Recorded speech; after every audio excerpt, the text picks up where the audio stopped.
Cześć! Z racji tego, że mam słabość do motywów sowich, dziś zrobimy słówko-bombkę. Asiasiowo. Na początku owijam bombkę sznurkiem jutowym.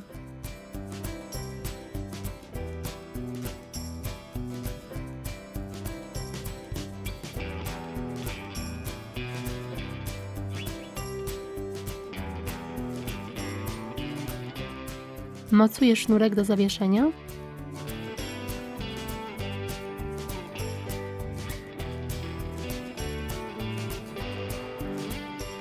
I kontynuuję owijanie.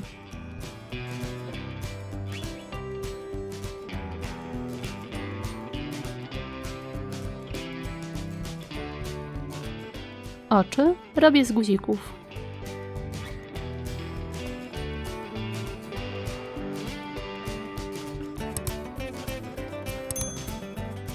Dzióbek z pianki. I dodaję jeszcze brwi ze sznurka.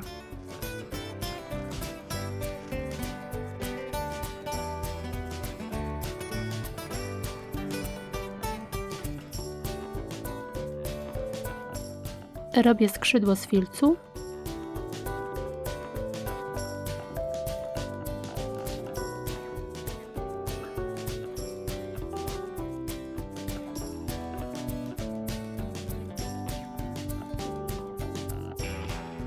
Oraz nóżki z pianki.